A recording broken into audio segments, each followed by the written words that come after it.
Wow, ang pinyahan ba talaga ang gusto mong makita? O ang bride mo? Biro sa kanya ni Dylan. Ang pinyahan syempre. Pero syempre gusto ko rin naman na makita ang bride-to-be ko. Tumatawang wika niya sa kaibigan. Hindi ko lubos na maisip na talaga palang wala kang ideya sa itsura niya. Kahit nasa isang mansyon lang kayo nakatira. Nakita mo naman siguro ang mga litrato niya sa akin, di ba? Puro nakayuko. Iiling-iling na wika niya sa kaibigan. Siguro dahil hanggang ngayon ay kinamumuyan pa ako noon. Hindi ko nga alam kung bakit napapayag siya ni Papa na magpakasal sa akin. Aba, huwag ka nang magtaka. Kung naging babae nga lang ako, baka pati ako magkandara pa sa'yo. Biro nito sa kanya. Lingid sa kaalaman nila ay wala rin ideya si Celestine sa itsura ni Sebastian. Kaya nga hindi ka na pinakawalan ni Mildred, hindi ba? Isa pa nga yan sa pinoproblema ko, pare. Hindi ko pa nasasabi sa kanya ang kasal na mangyayari. Kung ako sa'yo, dapat sinabi mo na sa kanya. Baka lalo ka pang magkaproblema sa huli kapag nalaman niya pa sa iba. Pwera na lang kung hindi mo lang siya kayang pakawalan, kaya hindi mo masabi-sabi sa kanyang lahat. Nagdududang wika nito sa kanya. Hindi naman sa ganun, pare. Alam mo naman na biglaan ang lahat. Hayan na nga bang sinasabi ko, kaya ako, ayaw ko talaga ng commitment sa babae. Problemang malaki kapag may nangyari na tulad ng sayo. Hindi ko naman kasi inisip na ganito mangyayari. Alam mo naman na kung sakali ay okay na sa akin si Mildred. Kung hindi nga lang talaga hiniling sa akin ni Papa na pakasalan si Celestine, ay talagang si Mildred na ang iharap ko sa dambana. Hindi mo naman ako katulad na ang gusto mo ay iba-ibang putahe, pare. Tumatawang wika nito sa kanya. Nakakasawa naman kasi kapag iisang putahe lang. Nakakasuya. Nakangising sagot nito sa kanya. Ingat ka lamang, pare, baka makahanap ka ng katapat mo. Babala niya pa rito. Hindi darating yun, pare, ikaw talaga. Tinampal siya nito sa balikat. Huwag ka lang pakakasiguro, ha? Huwag kang mag-alala. Kapag dumating ang katapat ko, pwede ko naman siyang hakbangan. Pilyong sagot muli ni Dylan. Pambihira ka talaga. Naiiling na lamang na wika niya sa kaibigan. Mabuti pa, tara na, baka kung saan pa tayo makarating. Bumaba na sila mula sa kwarto sa second floor at muli ay sasakyan ni Dylan ang sinakyan nila. Ito na rin ang nag-drive. Salvador Mansion. Habang himbing na himbing pa rin sa pagtulog si Celestine, ay abala naman si Aling Miling sa paghahanda ng pagkain na laan sa pagdating ni Sebastian. Biglaan ang sinasabing pag-uwi ni Sebastian at nasaktuhan na halos wala na silang stock ng pagkain sa refrigerator, kaya kinakailangan nilang mamalengke kanina. Bukas pa lamang sana nakatakda na mamalengke sila para sa gagamitin na pagluluto sa kasal. Pero napasugod sila sa palengke dahil mapapaaga palang uwi ni Sebastian. Sinilip naman sila ni Don Amado pagdating nito galing pinyahan bago umakyat upang maligo sa kwarto nito. Oh, Rina, maayos ba ang pagkakahugas ng mga gulay at rekadong karne? Wika ni Yaya Miling sa pinakabatang katulong ng mansyon. Si Yaya Miling ang siyang nangangasiwa sa mga kailangan at dapat gawin sa mansyon sa araw-araw. Matagal nang itinuturing ng mga Salvador na kapamilya si Yaya Miling, pero mapili pa rin ito na pangasiwaan ang mga gawain sa mansyon. Katwiran nito ay baka magkasakit ito kapag wala itong ginagawa, kung hindi mahiga maghapon. Sanay raw kasi ang katawan nito sa may ginagawa. Iinip ito kapag basta na lamang nakaupo. Kaya naman pinabayaan na ni Don Amado ito sa gustong gawin. Opo, Aling Miling, sagot nito at inilagay na sa mesa ang mga gagamitin sa pagluluto habang ang sobra ay inilagay na nito sa refrigerator. Sige, pagtulungan nyo na ni Sarah ang paghihiwa, ha? Pagkatapos ay magigisa na tayo. Muling wika ni Aling Miling. Titingnan ko lang sandali ang kwarto ni Sebastian at ang guest room kung mayroon na ang lahat. Paglabas ni Aling Miling ay nagsimula na ang daldala ni Sarah at Rina. Uy Rina, tinapik ni Sarah si Rina sa kamay. Nakita mo na ba si Senyorito Sebastian? Naintriga na tanong nito kay Rina. Mas matagal na kasi itong naninilbihan sa pamilya Salvador kaysa rito. Hindi pa nga napapakamot sa ulo. Natugon nito kay Rina. Matagal ka na rito, hindi mo pa nakikita kahit minsan. Hindi. Hindi nga Hindi makapaniwalang tanong ni Sarah. Hindi pa nga, hindi pa naman kasi umuwi rito yun Tapos wala rin kasi siyang litrato kahit isa rito sa mansyon. Bakit naman kaya? Ewan, nagkibit ng balikat ito. Hindi naman kaya dahil pangit kaya wala siyang litrato rito sa mansyon? Hindi ko talaga alam, Sarah. Mamaya pagdating niya, malalaman natin. Kung anong itsura niya, mabuti pa siguro hintayan na lang natin. Sige na nga. Pagkalipas ng 15 minutos naman ay nakabalik na si Aling Miling sa kusina. Sinimula na nila ang pagluluto. Nauna na silang makapagluto ng biko. Para sa merienda, paborito raw kasi ni Sebastian ang biko. Bandang hapon daw kasi makakarating si Sebastian kasama ang kaibigan nito na gaganap bilang best man. Sakto para sa merienda ang mga ito. Kalderetang baka, menudo at kari-kari naman ang napili nilang iluto para sa hapunan. Sinimula na nila ang pagluluto. Samantala, matapos ang kulang 3 oras na biyahe, ay nakarating na rin sila basta sa daanan papunta sa mansyon ng mga Salvador. Sa nakalipas na maraming taon ay halos wala pa rin palang ipinagbago ang kapaligiran, maliban na lamang sa dumami na ang mga tahanan sa ilang lupain na dati sakahan lamang. Nagkaroon na rin ng paaralan para sa elementarya at may simbahan na rin. Medyo umusbong na rin pala ang iniwan niyang lugar. Maganda rin pala talaga rito sa inyo, pare. Pagkuhan ay kuminto ni Dylan. Hindi ko talaga naisip na ganito pala ang lugar nyo. May preskong hangin dahil marami pa rin puno sa kapaligiran. Hindi tulad sa atin na talagang puro gusali na rin ang makikita mo. Kaya naman halos wala ng hangin kung hindi ka na lang talaga gagamit ng aircon. Sabi ko naman sa iyo mas matutuwa ka pa kapag dinala kita sa pinyahan. Hindi na ako makapaghihintay. Sana may mga girls din. Nakangiting wika nito habang sa daan nakatutok ang mata. Loko ka pare, hayan ka na naman Pabayaan mo na kasi ako. Natatawang wika nito sa kanya. Ilang araw lang babalik na naman tayo sa New York. I-enjoy naman natin ang Pilipinas. Sa bagay, bahala ka na nga. Samantalang nagising si Celestine dahil sa init ng pakiramdam niya. Nakalimutan niyang buksan ang aircon kanina bago siya matulog. Kinapan niya ang cellphone sa ilalim ng kanyang unan. Pasado 2:00 na pala ng hapon, wika niya sa sarili. Kaya naman para sobrang init. Kahit ayaw pa sana niyang bumangon ay tumayo na siya. Ipinasya niyang maligo muna para mapreskuhan siya. Hinubad na agad niya ang saplot at pagkuhan ay pumasok na siya sa banyo. Ipinasya niyang gamitin ang bathtub. Inilatag niya ang sarili rito at pagkuhan ay pumikit siyang saglit. Sa isang iglap ay ang mukha ni Mr. Simaro ang umextra sa isipan niya. Pagkuhan ay napahawak siya sa kanyang labi. Hanggang ngayon ay parang nandun pa rin ang bakas ng halik nito sa kanya. Napapikit siya at tuksong lumitaw naman ang hubad nitong katawan at ang kanyang sandata na napakalaki. Nakaramdam siya ng pag-iinit sa isipan na yun.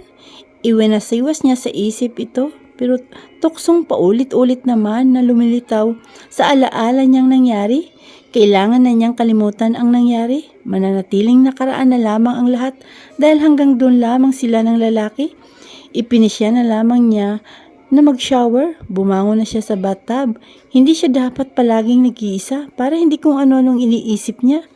Bababa na lamang siya at makikipagkwentuhan kay Yaya Miling. Mamadaliin na lamang niya ang paliligo. Samantala ay bumaba na si Don Amado mula sa kwarto nito at diretso sa kusina. "Kumusta kayo rito, Miling?" tanong ni Don Amado na kasalukuyan na nasa pinto ng kusina. "Ayos naman po, Don Amado. Tapos na po naming maluto ang biko.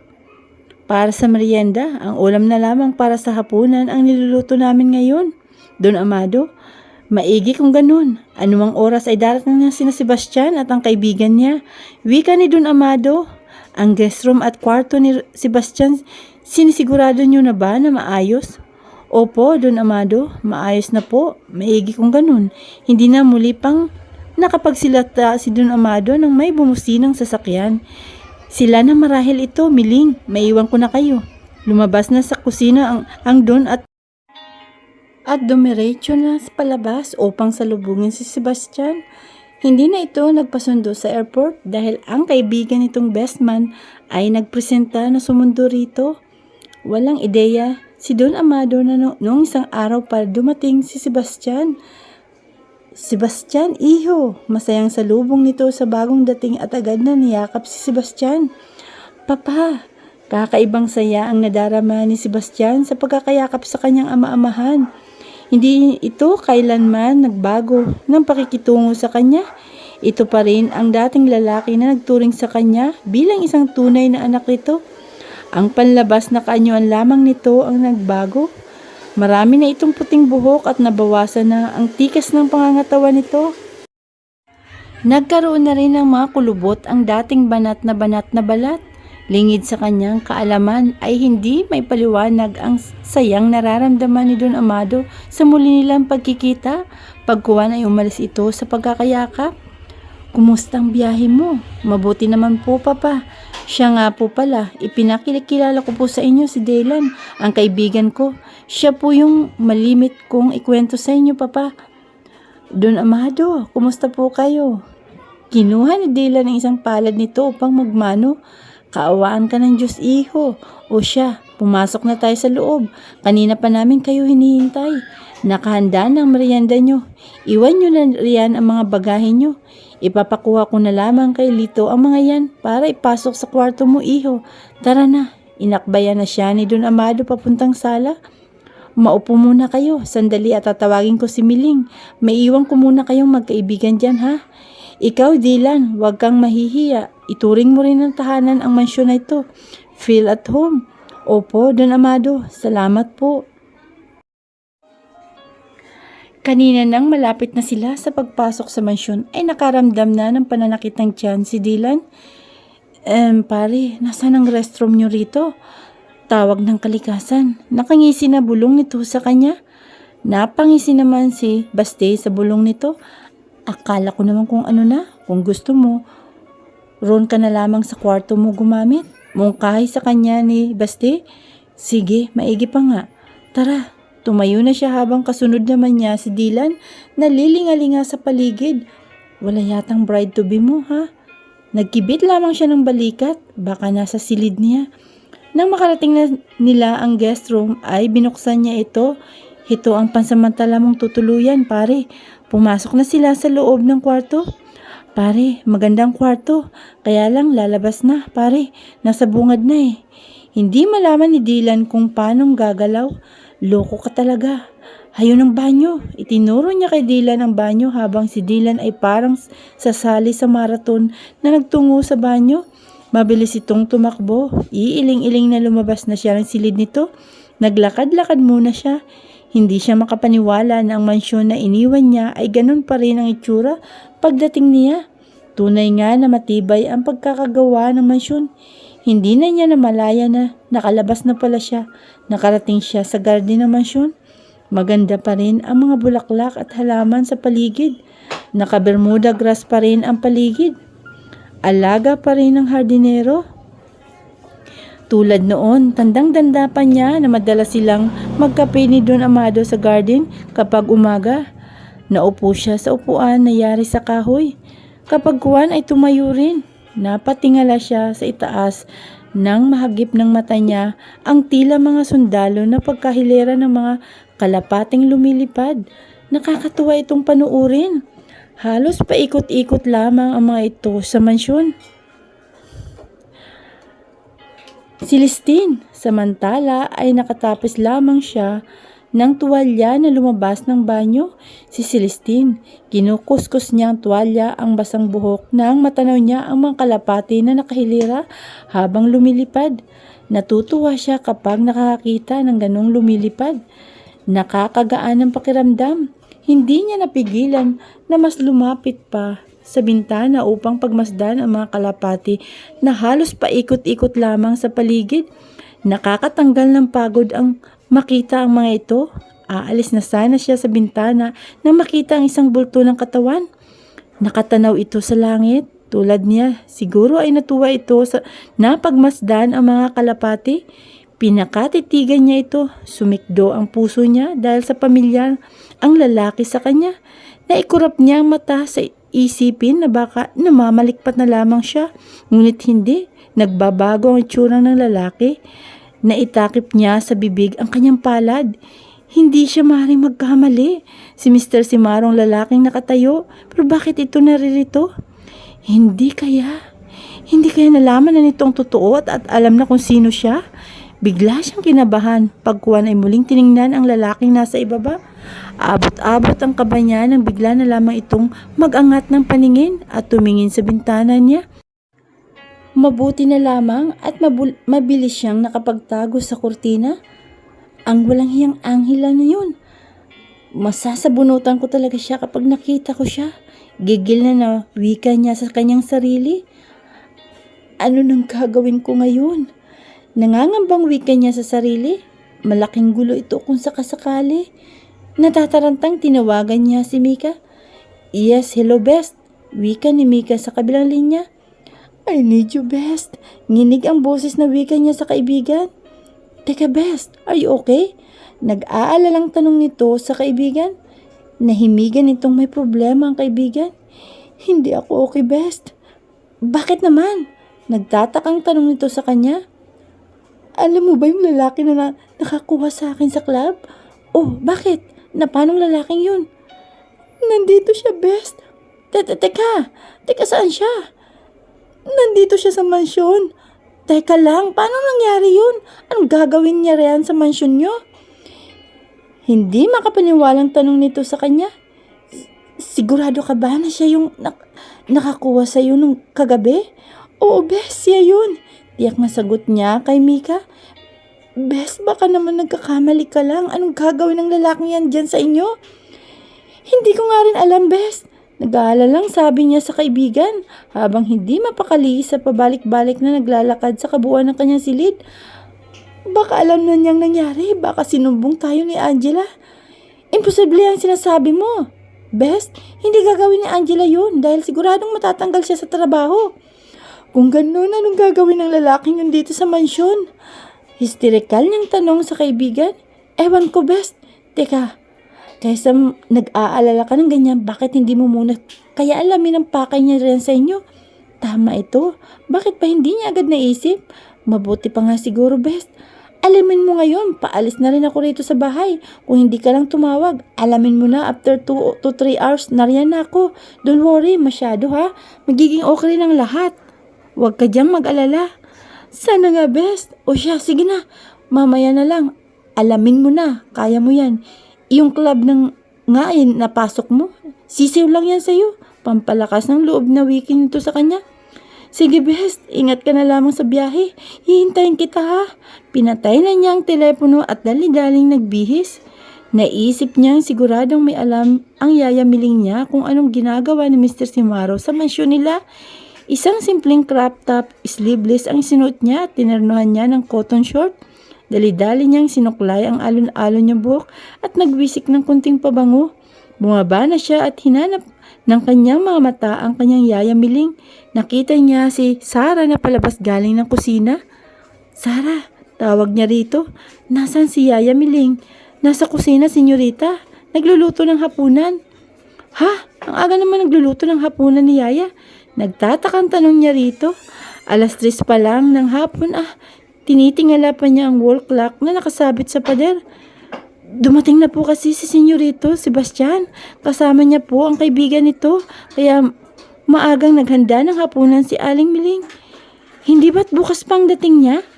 Napaaga po eh. Katunayan nga po nariyan na sila. Nakita mo ba ang itsura ng kasama ni Sebastian? Hindi pa po, senyorita. Sige, pupuntahan ko lang si Yaya. Iniwan na niya si Sarah na napapailing. Pero sa halip na dumiretso siya sa kusina, ay dinala siya ng mga paa sa daan papunta sa garden. Kailangan niyang makasiguro na si Mr. Simaro at ang lalaki na nasa garden ay iisa. Nasilip niya na nakaupo ito sa kahoy na upuan. Muli ay kumabog na naman ang puso niya. Ang gwapong mukha nito ang magandang pangangatawan. Paano ba niya makakalimutan? Gayong nakaukit na sa kanyang isipan ang imahe nito. Si Mr. Simaro at ang lalaking nasa garden ay kumpirmado na iisa. Paano kung ito ang tinutukoy na kaibigan ni Sebastian at tatayong best man? OMG, mabilis na tumalilis siya at nagtungo sa kusina. Dinatnan niya na naaligaga sa pagluluto ang kanyang yaya Miling. Yaya, anong niluluto mo? Hapunan natin, Celestine. Ganun ba, Yaya? May tatanong ka ba, Celestine? Tanong nito sa kanya. Kilala na talaga siya nito. Alam na nito ang ibig sabihin ng galaw niya. Hindi siya basta-basta na makakapaglihim dito. Nariyan na raw si Sebastian, Yaya. Oo, kadarating lang nila. May kasama siya? Oo, yung kaibigan niya. Yun daw ang gaganap na best man niyo sa kasal. Na nakita mo na yung kaibigan ni Sebastian, Yaya? Sa personal, hindi pa. Pero kung tama ako, nang hinalay baka siya yung laging kasama ni Sebastian sa litrato na ipinapadala niya rito sa atin from abroad. Gusto niyang sabunutan ng oras din na yun ang kanyang sarili. Kung bakit ba naman kasi hindi niya pinagkaabala na tingnan ang kalarawan na ipinapadala ni Sebastian sa kanyang papanon. Hindi niya tuloy alam kung ano itsura ng mga kaibigan nito. Habang nasa kusina si Celestine ay nakabalik naman sa sala si Baste.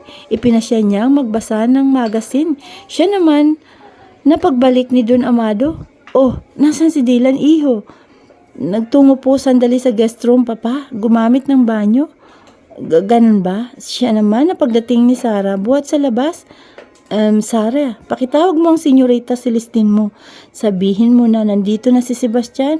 Utos nito kay Sarah. Opo, Don Amado. Sagot ni Sarah dito, pero ang mata ay nasa lalaking nakaupo. Nagagwapuan kasi ito. Hindi siya sigurado kung ito ang kaibigan ni Senyorito Sebastian nila o ang mismong senyorito nila. Nakaramdam siya ng kilig nang ngitian siya nito. Grabe ang gwapo. Mas gwapo pa ito kapag nakangiti. Napapit lang ito nang muling magsalita si Don Amado. Sarah, ano bang ginagawa mo riyan? Nagtatakang tanong ni Don Amado kay Sarah. Pagkuhan ay tumingin kay Sebastian. Opo, Don Amado. Napapahiya na wika niya sa amo at mabilis na tumalilis. Dumiretso siya sa kusina dahil alam niyang nandoon na si Senyorita Celestine niya. Dinatnan nga niya ito na nakipag-usap kay Aling Miling. Pagkuhan ay tumikhim siya. Senyorita, pinapatawag po kayo ng papa niyo. Naroon na raw po si Senyorito Sebastian. Nasa sala po sila. Ganun ba? Naroon ba ang kaibigan ni Sebastian? Hindi po ako sigurado kung yung kaibigan si Senyorito ang naroon. Pero napakagwapo po ng kasama ng papa niyo. Kinikilig na wika nito kay Celestine. Hindi niya maiwasan na mapataas ng kilay. Pasensya na po, senyorita. Nakayukong wika nito sa kanya. Pagkuhan ay tumalikod na at lumapit kay Rina. Yaya, pupunta na ba ako roon? Baling ni Celestine sa kanyang yaya. Abay, pumunta ka na, iha. Hinihintay ka na ng papa mo. Wika ni Yaya Miling sa alaga sabay tulak.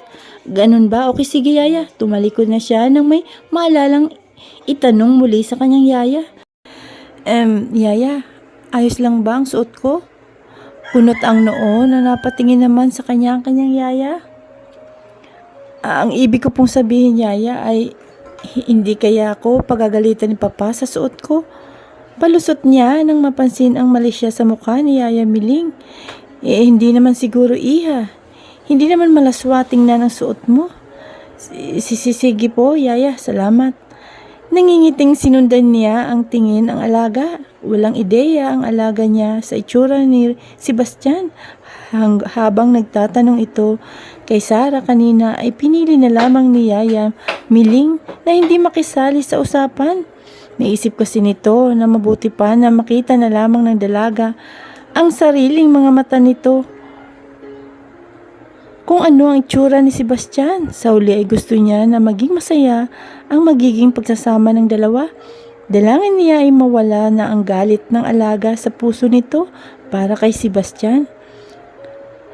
Celestine, ayaw na sanang magpakita ni Celestine sa bisita, ngunit nagulat na lamang siya. Wala siyang ibang choice, kundi ang lumabas. Paglabas pa lamang niya sa kusina ay natanaw na niya si Mr. Simaro na nakaupo sa sopa sa kanilang sala. Parang may paru-parong nagliliparan sa kanyang sikmura. Hindi rin niya maiwasan na mapalunok.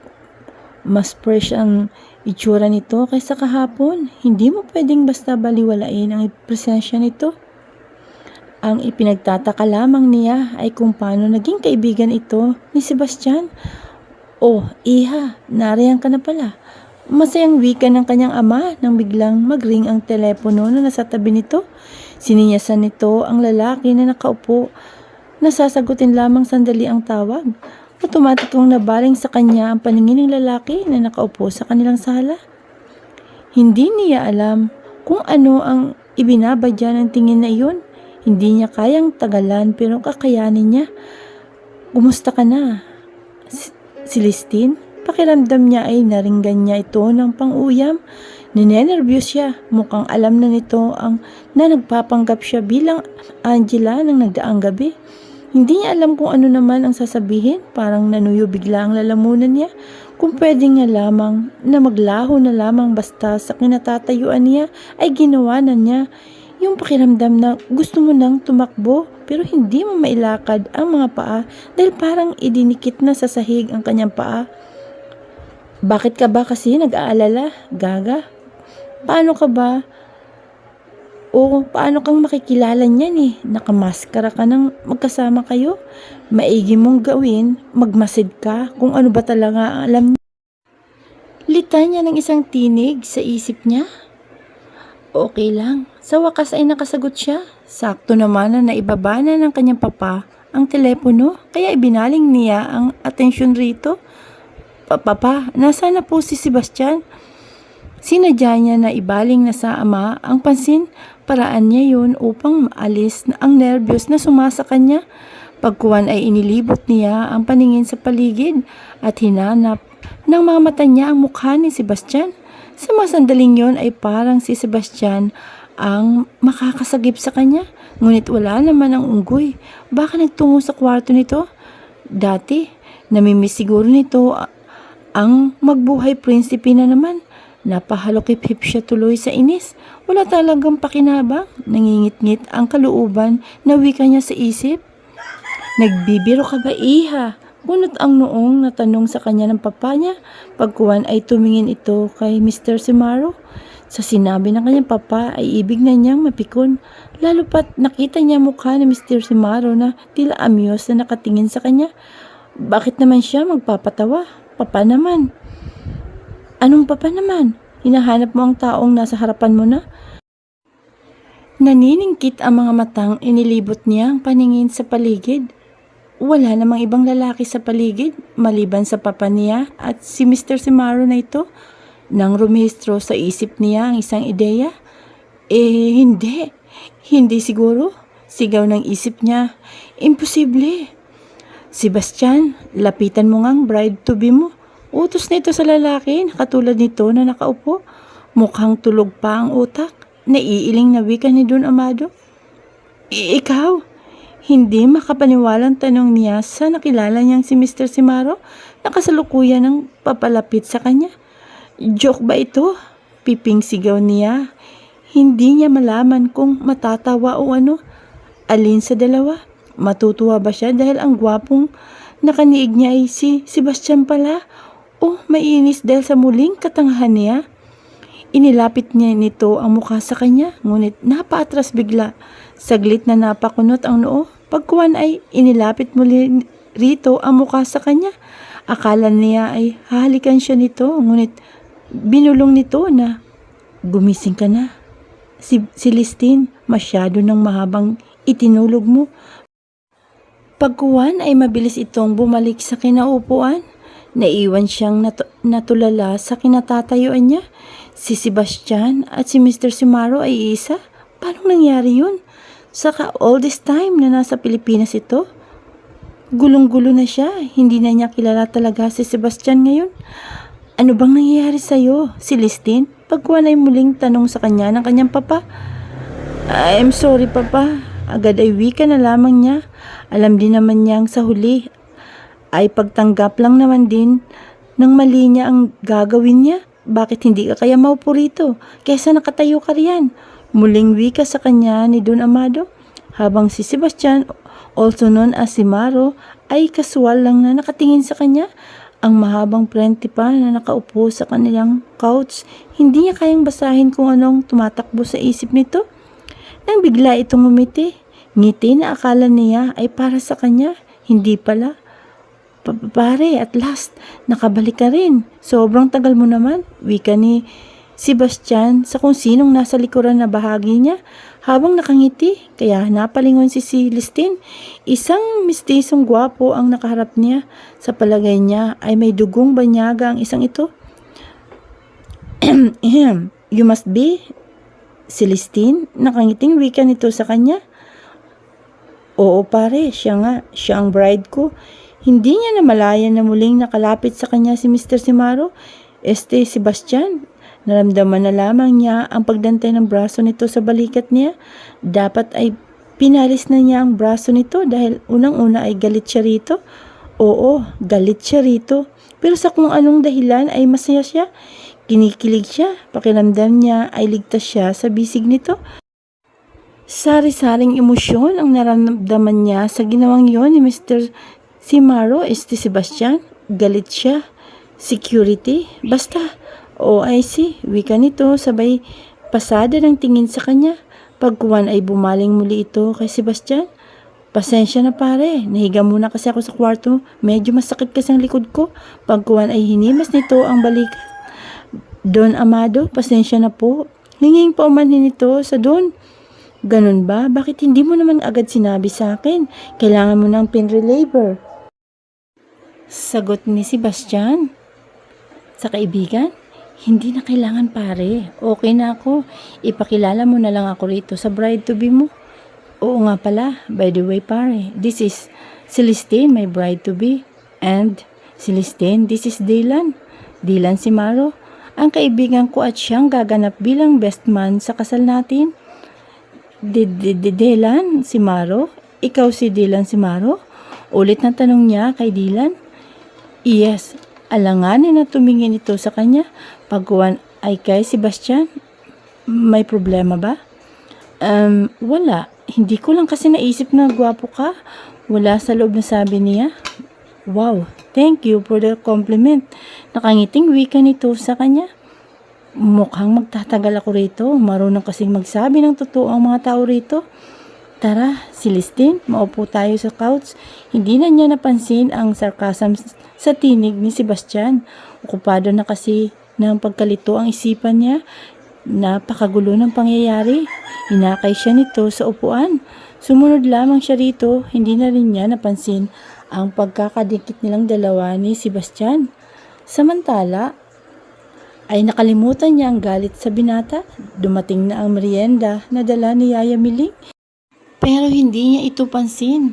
Nagkukwentuhan ang nasa paligid niya pero wala siyang naririnig. Maraming tanong ang isipan niya. Nang alokin siya ni Sebastian ng merienda, umayaw siya pero sinubuan siya nito. Doon bumalik sa wisyo ang isip niya. Anong drama nito at umaaktong malambing sa kanya? Oo nga pala. Nakaharap kasi ang kanyang papa. Hindi siya makatanggi nang muli nito siyang subuan.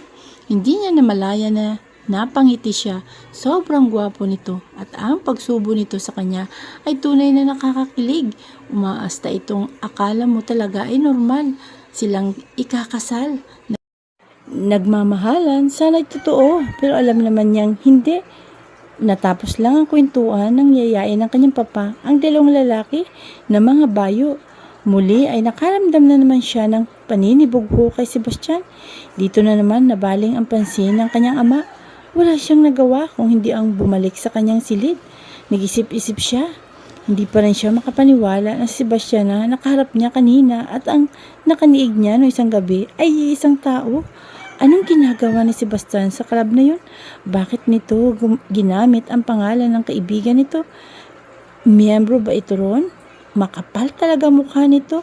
Kung ganun nga, talagang nakuha pang makipag-bidding sa mga GRO. Ibig sabihin ay mahilig itong makipag-sex kung kani-kanino. Ew, ew, Karian. Gustong-gusto mo nga siya, lalo na yung sandata niya. Aminin, kutya ng isang tinig na sutil mula sa isipan niya. Naalala niya ang private part nito at napalunok siya. See, sarap no. Wika pa muli ng sutil na tinig na yun. Aminado naman siya na talagang nasasarapan nga siya.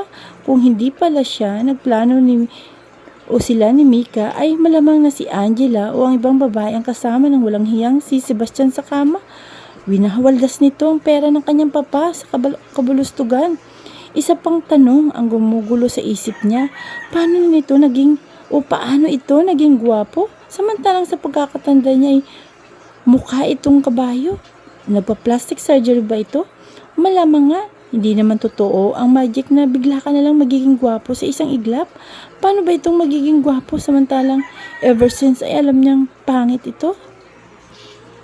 Ew! Celestine, plastic surgery nga ba o talagang may mali? Mariin ay pinikit niya ang mga mata. Sinariwan niya ang nakaraan. Natatandaan niya ang ilang detalye ng huling taon na makita niya si Sebastian bago ito magtungo sa Amerika. 15 years ago. Celestine, napapitlag siya nang tawagin siya ng pamilya na boses na yun. Naroon siya sa kanilang sala at naglalaro ng paborito niyang manika. Si Sebastian na naman ang kulit-kulit talaga nito. Palagi itong lapit ng lapit kahit na sinasabihan na niya ito na ilang beses na huwag siyang lapitan. Kung ano-ano ang sinasabi at ikinukwento sa kanya kahit hindi niya ito pinapansin. Sa makatuwid, kulang ito sa pansin. Nakabusangot na hinarap niya ito. Ano na namang kailangan mo? Wika niya rito habang nakatingala. Nakasuot lamang ito ng sandal at short na umabot hanggang sa itaas ng tuhod nito. Napakapayat nito na mataas. Ang balat nito sa braso ay may mga gasgas. Para sa kanya ay mukha itong tikbalang. Heto, inabot nito sa kanya ang isang plastik ng siriguelas. Natuwa siya dahil paborito niya mong dalhin ito. Nakuha nito marahil sa kanilang hasyenda. Dati-rati ay kasama niya ang kanyang papa na mamitas niyon kapag kapanahunan ng pamumunga nito. Umaakit pa ang kanyang papa sa puno para mamitas habang siya ay nakatingala rito at itinuturo rito ang mga bunga sa puno. Napakasaya nila noon. Kinuhanan kita, sabi ng papa. Paborito mo raw yan. Nakangiting wika nito sa kanya. Umasim ang mukha niya pagkarinig sa tawag nito sa kanyang papa. Okay na sanang lahat, pero tinawag na naman itong papa ang kanyang ama sa harap niya. Ayoko niyan. Nakabusangot niyang wika rito at pagkatapos ay tinalikuran na siya nito. Pero matamis ito. Celestine, masarap. Umikot ito upang makaharap siya. Umakyat pa ako sa puno para makuha ang mga yan. Pagmamalaki pa nito sa kanya. Ano naman kung umakyat ka? Sinabi ko bang umakyat ka? Mataray niyang wika rito. Umalis ka na nga sa harapan ko. Istorbo ka.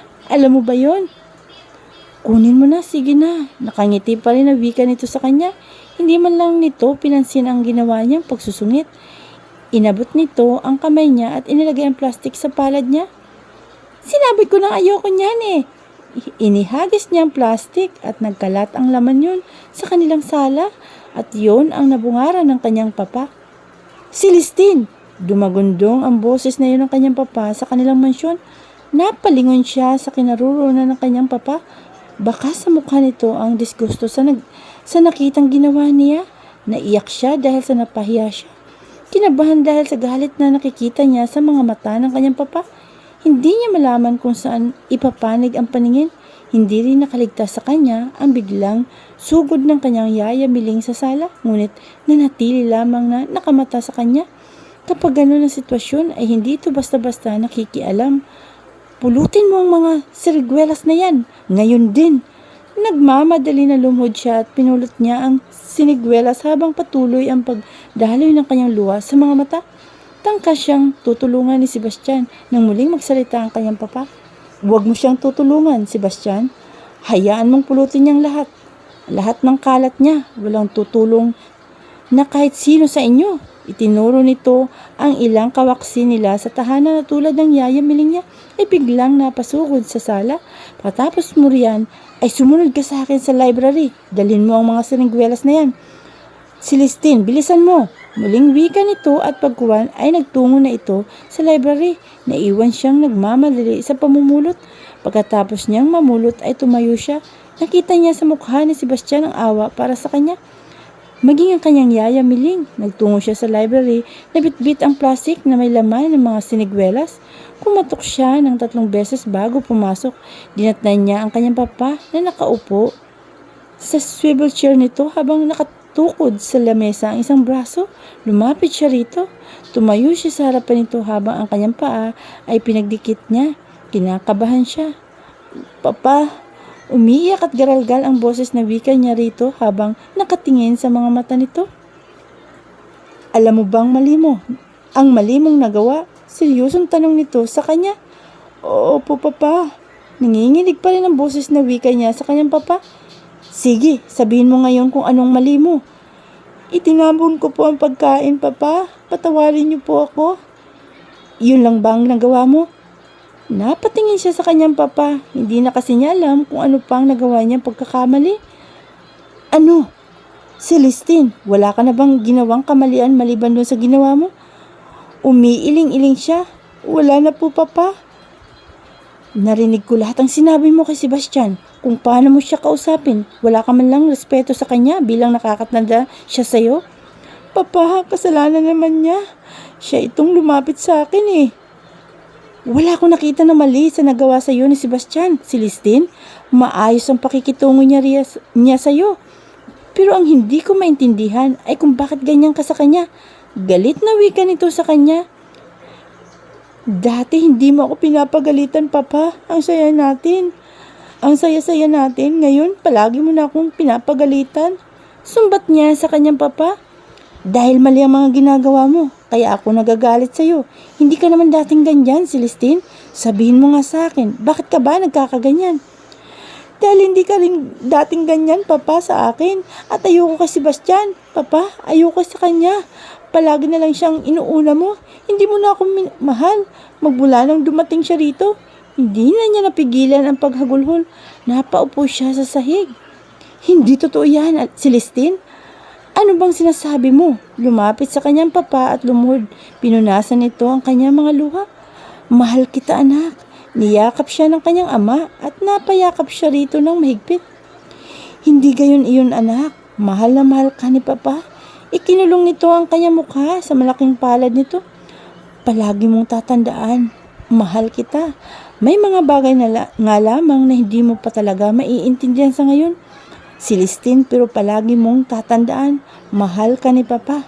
Wika nito sa kanya. Papa. Yumakap lamang siya rito habang umiiyak.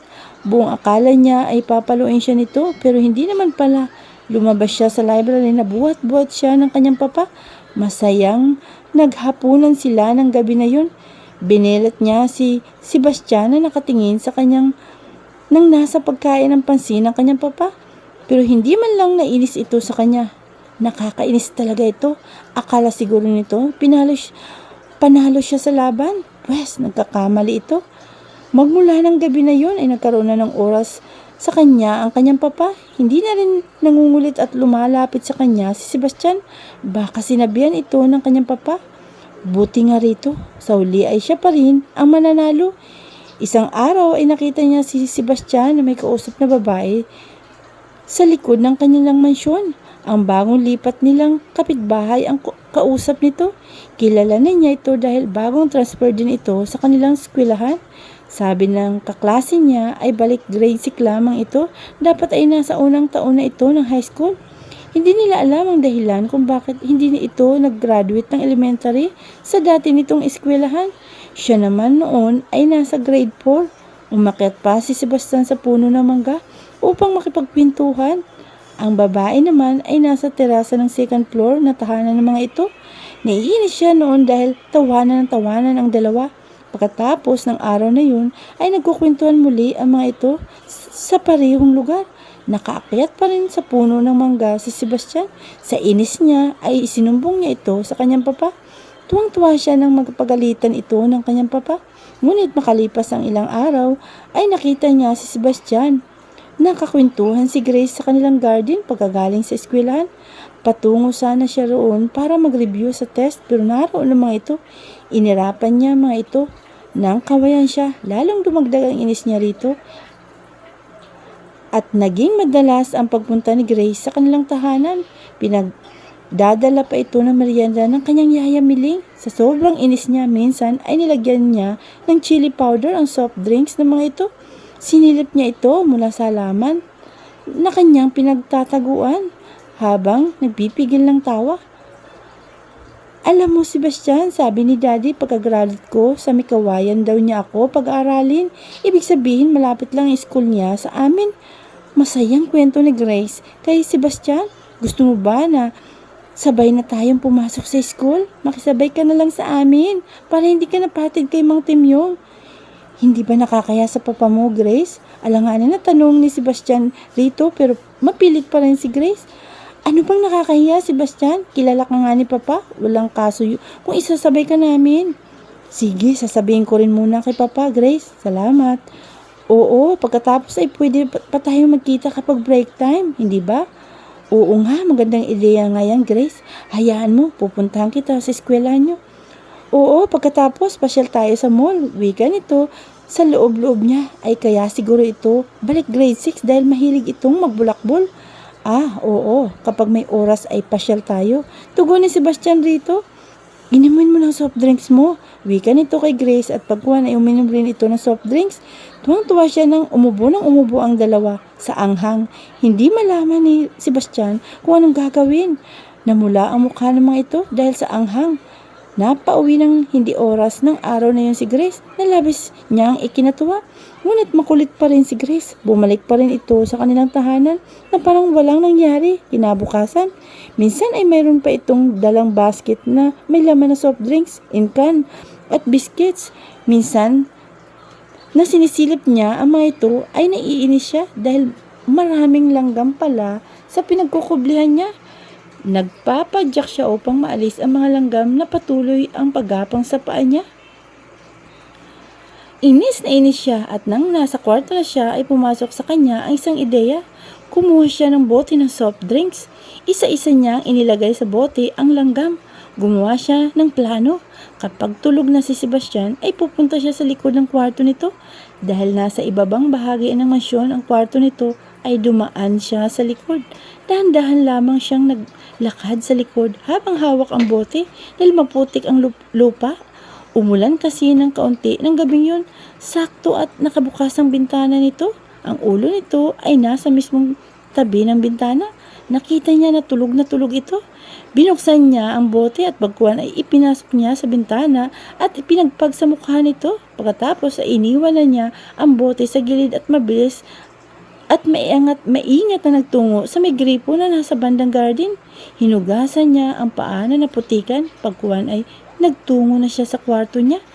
Nang nasa kwarto na siya ay nagbubunyi ang kalooban niya kaya nakatulog siya ng mahimbing. Lingid sa kaalaman niya ay nakita siya ng kanyang yaya Miling na nanggaling sa labas. Hindi nga lamang nito alam kung ano ang ginawa niya ng ganung oras na sa labas. Kinabukasan nga hindi dumulog sa pagkainan si Sebastian. Hinatira na lamang ito ng pagkain ng kanyang yaya Miling. Namumula raw ang mukha nito at puno ng pantal, kaya hindi rin ito makapasok ng araw na yun sa school. Kaya hindi rin ito nagpakita kay Grace ng hapon na yun, kinabukasan. Kaya naman pala, sobrang pangit nito nang makita niya ito habang kumakain sila ng hapunan. Hindi niya mapigilan ang matawa. Mukha itong tikbalang, kahit hindi pa siya talagang nakakita niyon. Hindi naman nakatiis ang kanyang yaya Miling. Kinausap siya nito sa kanyang kwarto pagkatapos ng kanilang hapunan. Celestine, ikaw ba ay may gawa niyong kay Sebastian? Diretsyahan na tanong sa kanya ng kanyang yaya. Yaya, bakit po ako? Patay mali siyang tanong niya rito. Hindi siya makatingin ng diretsyo. Nakita kita kagabi na nanggaling sa labas, sa likod ng bahay. Celestine, huwag kang magkakaila. Babala nito sa kanya. Wala kang ibang gagawin doon, Celestine, kaya bakit ka naroon? May kinuha lamang po ako roon, Yaya. Pagkakailan niya. Anong kinuha mo? Wala siyang ibang maisip. Bakit mo ginawa yun, Celestine? Kawawa naman si Sebastian sa ginawa mo. Nakita mo ba ang itsura niya kanina? Yaya, wala siyang ibang maisip sabihin. Doon ay nakaramdam siya ng konsensya sa ginawa niya. Isusumbong mo ba ako kay Papa, Yaya? Nag-aalalang tanong niya rito. Kahit hindi kita isumbong, Celestine, may palagay akong alam na ng Papa mo. Paano po niya nalaman, Yaya? Nagtataka at nag-aalalang tanong niya rito. Ang bakas ng tsinelas mo, Celestine, sa likod ng bahay at ang boteng iniwan mo ay sapat ng ebidensya sa ginawa mo. Yaya, sorry po. Nakayokong wika niya rito. Hindi ka sa akin dapat mag-sorry, Celestine. Kay Sebastian ka dapat humingi ng pasensya. Celestine point of view, hindi niya sinubukan na humingi ng tawad kay Sebastian hanggang sa biglang nagdesisyon ang kanyang papa na pag-aralin ito sa Amerika. Lalong binalot ng galit ang kanyang puso para kay Sebastian. Siya itong anak ni Don Amado pero mas pinili pa ng ama na pag-aralin ang sampid sa Amerika. Hindi na niya alam kung anong itsura ni Sebastian simula noon. Nagpapadala man ito ng litrato ay hindi niya kailanman sinubukan na tingnan. Litrato? Tama. Kailangan niya makita ang ilang litrato nito upang malaman niya kung dumaan ito sa plastic surgery. Minabuti niya na bumaba. Hinanap niya ang yaya miling niya. Siguradong alam nito kung saan nakalagay ang litrato ni Sebastian. Natagpuan niya ang kanyang yaya na nasa garden. Kasalukuyan itong nagdidilig ng halaman. Yaya, tawag niya rito na ikinalingon nito. Pwede ko ba kayong makausap? Tungkol saan, Celestine? Tungkol kay Sebastian po. Inaasahan na nito na tatanungin siya ni Celestine tungkol kay Sebastian. Opo, sana. Tungkol ba ito sa itsura niya na nakita mo ngayon? Alam na alam talaga siyang basahin ng kanyang yaya. Hindi siya nanggaling dito pero madalas ay alam nito kung anong nilalaman ng damdamin niya. Tumango lamang siya. Pinatay nito ang gripo at lumapit sa kanya. Halika sa library, Iya. Hinawakan siya nito sa braso at ginaya papuntang library ng mansyon. Ipinasya niyang maupo muna habang hinihintay ang kanyang yaya na kasalukuyan na kinukuha ang nakasilid na photo album na banda sa pinakagilid ng istante. Alam mo, Iha, iiwan ko ba sa'yo kung bakit ngayon ka lamang nagka-interes na tingnan ang mga litrato ni Sebastian? Nang humarap ito sa kanya, hawak na nito ang 2 libro.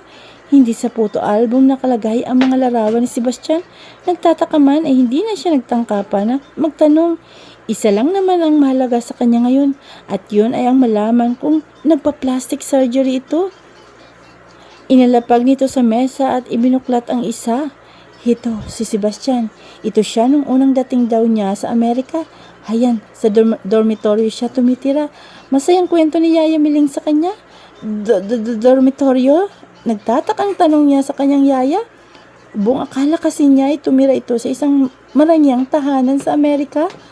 Oo, sa dormitoryo, Celestine. Ito ang mga nakasama niya sa dormitoryo. Gamit ang hintuturo ay tinuro niya nito ang mga nakasama ni Sebastian. Tiningnan niya ang tsura ni Sebastian. Ganon pa rin ang mukha nito nang huling makita niya ito. Gusto na sana niya agad na makarating sa huling larawan nito, pero kailangan niyang makita ang simulang larawan nito upang mapagkumpara niya. Hindi niya alam kung bakit sobrang halaga pa sa kanyang malaman. Gusto lamang talaga niyang alamin ang tungkol kay Sebastian hanggang sa makarating sila sa larawan ni Sebastian. May nakasuot na ito ng toga. Patunay na nagtapos ito ng high school. Medyo gumanda na ang katawan nito. Nagkalaman na rin. Aminin man niya o hindi ay kakikitaan na ito ng gandang lalaki. Walang bakas na duman ito sa pagpaparitoke. Heto naman ay nung unang taon niya sa kolehiyo, tukoy ni Yaya Miling niya sa isang kuha ni Sebastian na nakatayo sa harap ng isang university sa Amerika. Nakagat niya ang sariling labi dahil unti-unti siyang humanga sa mukha nito sa larawan. Bagay na bagay rito ang suot na long sleeve white polo na tinirnohan nito ng isang maong pants na hapit sa ibabang bahagi ng katawan nito. Inilipat muli ni Yaya Miling ang pahina. Heto naman ang unang araw niya sa kanyang trabaho. Nagtatanong ang mga mata na tumingin siya sa kanyang yaya. Oo, si Listin. Pumasok siya ng trabaho. Nag-working student siya sa Amerika kahit tutol ang papa mo. Nakapagtapos siya sa kolehiyo dahil sa pagsusumikap niya sa pagtatrabaho. Yaya, bakit hindi niyo sinabi sa akin dati? Buong akala niya ay walang ginawa si Sebastian kung hindi magpapakasasa sa ibinibigay na pera ng kanyang paparito. Sarado ang isip mo, iha, kapag si Sebastian ang paksa ay hindi ba? At sa tuwin ay hindi ka nakikinig. Kung hindi man ay palagi kang umiiwas. Tama nga ang kanyang yaya. Totoo ang lahat ng sinabi nito. Binalot siya ng selos kay Sebastian. Heto naman ay nang makagraduate na siya sa kolehiyo at ito naman ay nang makahanap na siya ng permanente at maayos na trabaho. Puno na ng confidence ang itsura ni Sebastian sa kuha nitong yun. At OMG, mukha na itong totally gwapo, well-toned na ang katawan nito. Nakasuot ito ng Amerikana. Para bang ang dating nito ay ang bida sa mga nababasa niyang pocketbooks nung high school siya. Yung bang tipong lingunin ng mga babaeng tulad niya, makalaglag pante, ika nga. Sa ideya na yun ay napalunok siya. Walang bakas ang itsura nito na nanggaling ito sa pagre-retoke. Bakit hindi niya ito binigyan ng pansin noon pa? Inilipat muli ng kanyang yaya ang pahina. Hito si Dylan, si Maro, si Listin, ang tatay, yung best man niyo sa kasal. Best friend nito si Sebastian. Nakita mo na siya kanina, di ba? Opo, yaya. Matanong ko lamang, yaya, matagal mo na bang kakilala si Dylan? Hindi pa, pero sa litrato at kwento ni Sebastian rito ay kilala ko na. Mabait na bata raw si Dylan. Mababait daw, wika niya sa sarili. Isa na lamang ang hindi pa nasasagot sa katanungan niya. Anong ginagawa ni Sebastian sa club? Bakit nito ginamit ang pangalan ni Dylan? Saka bakit pa ito nakipag-bidding? Malaking pera ang inilabas nito sa club kung hindi pa siya nakagawa ng paraan na makapasok sa club. Malamang ay nakagalaw pa ito ng ibang babae. Ang walang hiya, mahilig. Muli na naman siyang nakaramdam ng inis. Inilipat na muli ng kanyang yaya ang pahina. Hindi nakalagtas sa kanyang isang kuha ni Sebastian na may nakalingkis na parang sawang babae rito. Sino naman yan? Babae na yan, yaya? Hindi niya maitago sa tinig ang nararamdaman na inis. Bumangon sa kanya ang pagkainis sa nakita. Magandang babae at aminado siya roon pero hindi siya magpapatalo. Siyempre mas maganda siya. Mukhang banyagang babae. Parang gusto niyang punitin ang larawan na yun. Baka nagawa na niya kung wala sa harapan niya ang kanyang yaya.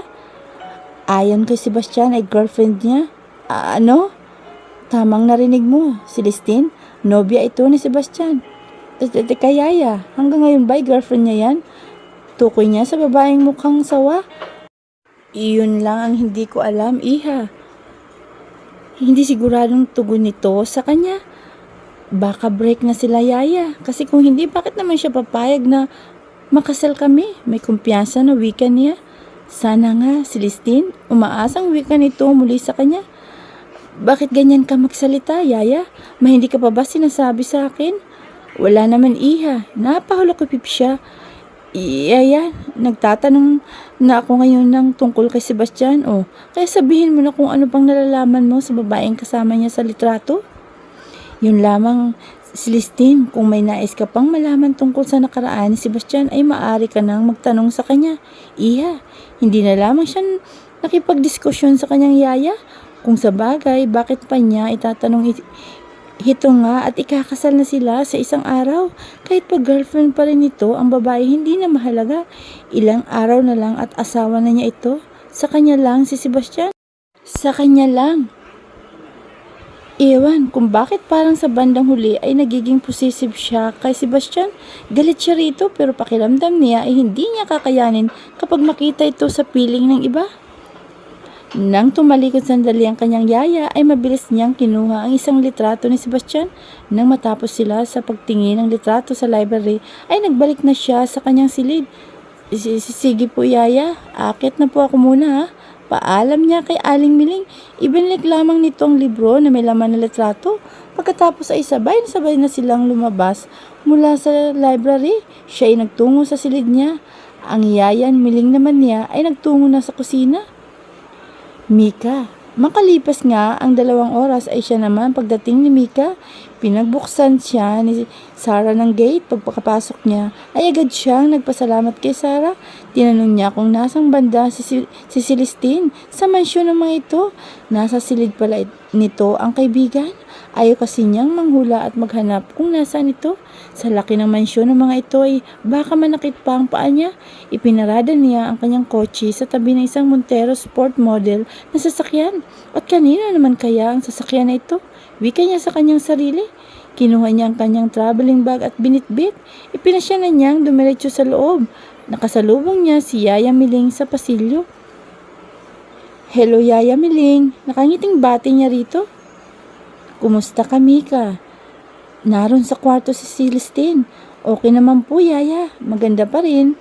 Ikaw talaga. Hala, sige na. Puntahan mo na si Celestine. Sige po, Yaya. Salamat. Wika niya at mabilis na tinungo ang hagdanan patungo sa kwarto ng kaibigan. Kinatok niya ang kwarto nito at agad na pumasok sa loob. Dinatnan niya ang kaibigan na nakatanaw sa bintana.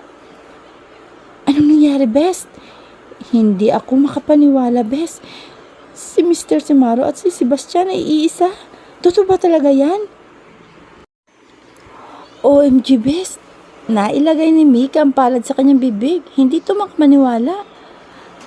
Celestine, point of view. Pero akala ko ay pangit si Sebastian. Tapos si Mr. Simaro ay gwapo. Paano naging iisang tao sila? Lito ang isip na tanong ni Mika kay Celestine. Yun na nga talaga ang ikinalito ko nung una, Best, kung paano naging si Mr. Simaro si Sebastian. Pero kanina nga lang ay nalaman ko ang lahat. Anong ibig mo sabihin? Ang totoong si Mr. Simaro ay ang kaibigan ni Sebastian. Siya yung matalik nitong kaibigan sa Amerika at siyang tatayong best man sa kasal namin ni Sebastian. Oh, bakit yung pangalan ng kaibigan ni Sebastian ang ginamit niya sa club? Baka para itago ang kababalaghan na ginagawa niya. Ipinasya niyang magtungo sa kanyang kama. Parang bibigay kasi ang tuhod niya sa sunod-sunod na revelasyon na hindi niya inaasahan. So, si Sebastian, hindi ba sabi mo pangit siya? Paano naging gwapo siya tulad ng nabanggit mo? Kahapon sa akin, nagpa-plastic surgery ba siya or what? Kaya biglang gwapo. Actually, Bes, yan din ang una kong naisip nung malaman ko na ang nakasama ko kagabi ay si Sebastian ay iisa. Naisip ko na lamang na walang magic. Walang taong bigla na lamang gaganda or magiging gwapo kung hindi dumaan sa retoke. Pero hindi naman nagparetoke si Sebastian. Seryoso?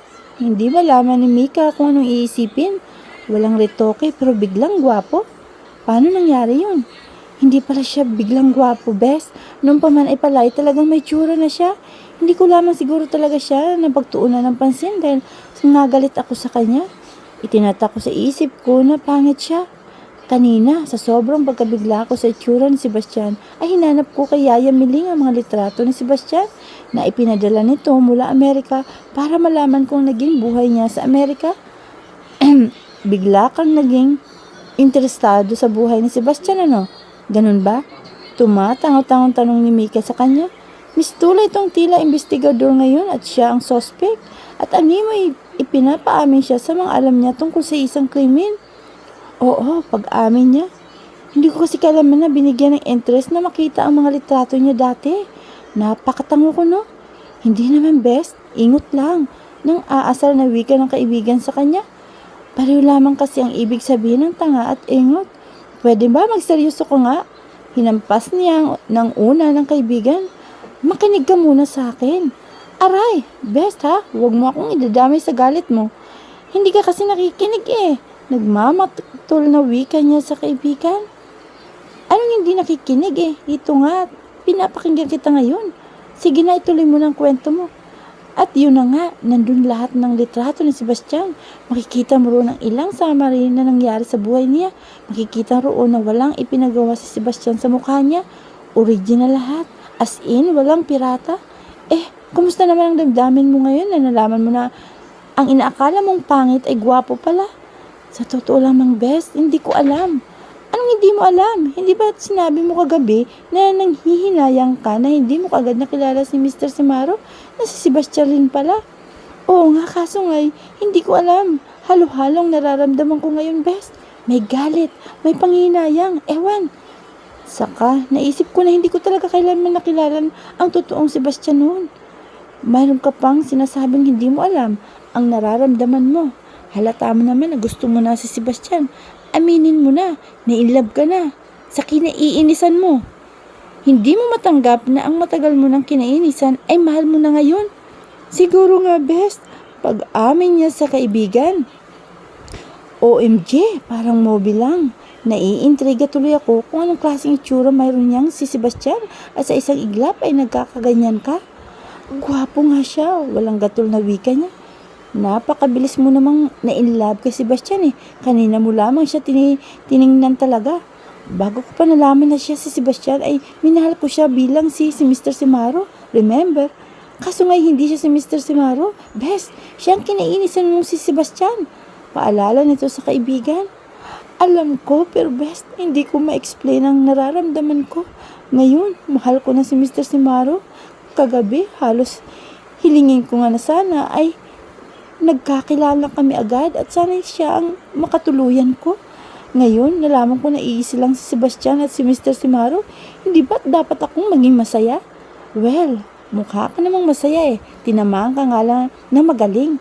Instantly ay kakasal ako sa lalaking sa unang kita ko pa lamang ay gusto ko na.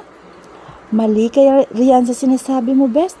Hindi love at first sight ang nadamo mo kay Sebastian. Bakit anong ba ang dapat? E di love at second sight. Hindi mo naman minahal si Sebastian nang una mo siyang makita, hindi ba? Ngayong pangalawang kita mo sa kanya ay ngayon mo siya minahal. Oh my, pwede kayong ibida sa true story novel. Siguradong papato kayo, best. Mala telenovelang story mo eh. Can't believe na nangyari sa totoong buhay ang mga palabas sa telebisyon.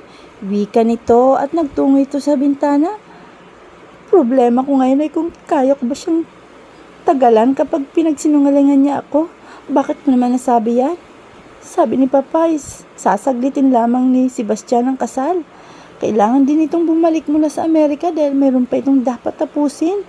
Na 3 araw lamang itong pwedeng manatili rito sa Pilipinas. Pero kahapon pa siya narito, hindi ba?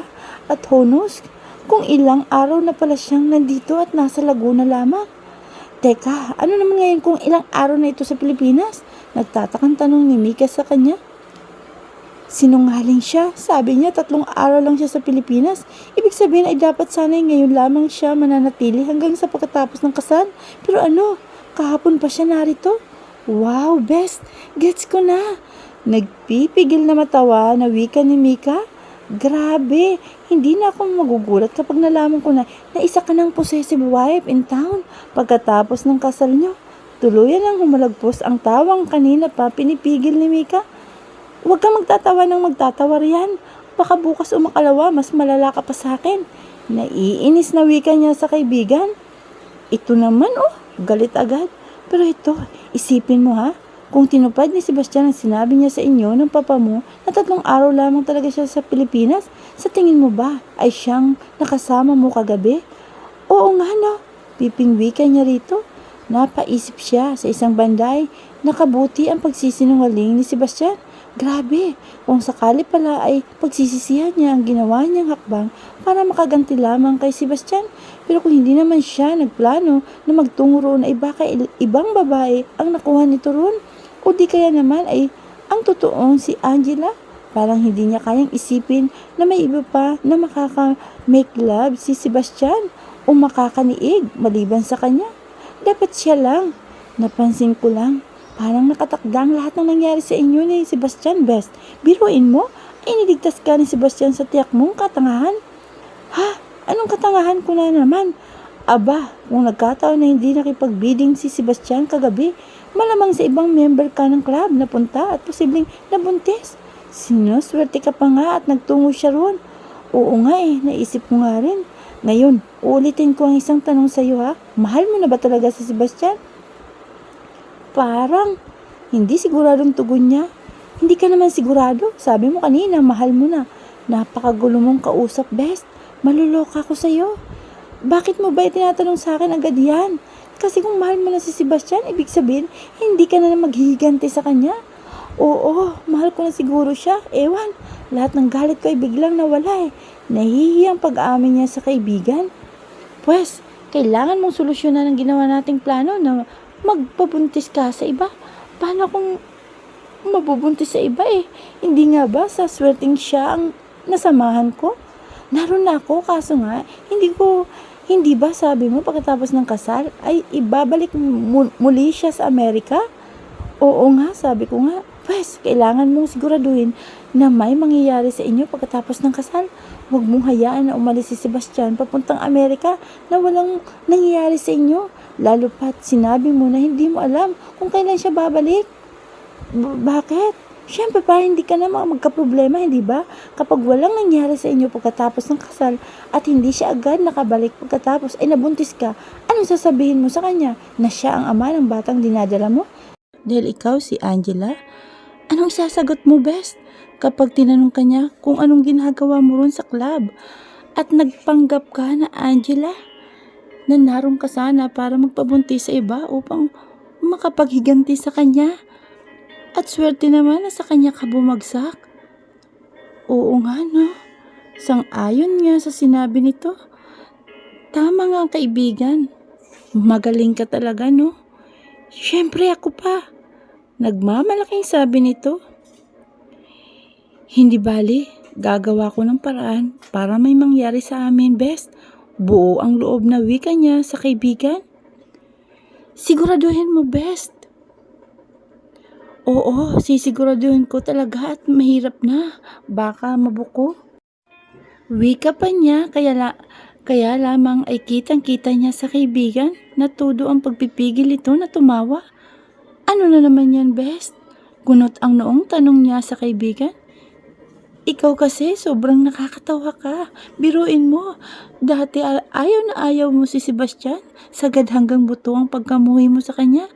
Nakuha mo pa ngang magplano na magpabuntis sa iba dahil hindi mo maatim na magkakaanak ka sa kanya. Tapos ngayon, heto ka. Wika nito sabay hagod sa kabuuan niya. Tudo ang pagpaplano mo na makuha si Sebastian. Oo na, huwag mo nang ipamukha sa akin na kinakarma ko. Tanggap ko na yan. Parang biglang babang loob sa nasabi pa niya rito. Ganyan ba talaga kalakas ang tama ni Cupido sa'yo? Baka, kibit ang balikat na wika niya. Maging siya hindi niya akalain na magiging ganito ang epekto sa kanya ni Sebastian. Katok sa kwarto, ni Celestine ang pumutol sa kwentuhan nila. Tuloy, sigaw ni Celestine sa kung sino man na kumakatok sa pinto niya sa labas. Pagkuhan ay bumukas ang pinto at sumungaw ang ulo ni Rina sa pintuan. Senyorita Celestine, ipinapatawag na po kayo ni Don Amado sa dining area. Kakain na raw po kayo ng hapunan. Okay, sige, susunod na kami. Sagot niya pagkuhan ay umalis na si Rina at sinarado ang pinto. So, this is his best. Makikita ko na rin ang kinahuhumalingan mong groom. Kaya tara na. Pag-aya nito kay Celestine. Sandali lang naman, wika niya. Pagkuhan ay nagtungo sa tokador at inistima mo ng mukha. Pakiramdam niya ay oily ng mukha niya. Kaya nag-apply siya ng kaunting face powder sa mukha. Sa kasalabi naman ay ayos lang. Salamat at natural na mapula na yun. Kinagat-kagat na lamang niya para lalong mas pumula. So, conscious ka rin sa itsura mo? Wika sa kanya ni Mika habang nakapamewang pa. Oo, tara na nga. Hinila na niya ito at lumabas na sa silid. Pagbaba nila sa hagdanan ay dinatnan nila ang magkaibigan na si Sebastian at ang original na si Mr. Simaro. Kasalukuyan na nakapokus ang dalawa sa hawak na magazine. Teka bes, sino ba sa dalawa si Sebastian? Tanong ni Mika. Umasa ito na sana hindi yung tisoy na lalaki. Yung nakatalikod. Nakahinga ng maluwag si Mika. Ibig sabihin ay si Tisoy pala ay si Dylan Simaro. Kilala na niya ito sa mukha matagal na.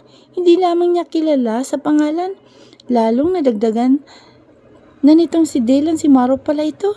Ibinaling na lamang niyang atensyon kay Sebastian. Sobrang suspense naman talaga itong si Sebastian. Hanggang sa huli ay tago ang mukha. Si isipan ay wika ni Mika. Otomatikong napabaling sa kanila ang pansin ng dalawang lalaki nang maramdaman ng mga ito na may nagmamasid sa mga ito.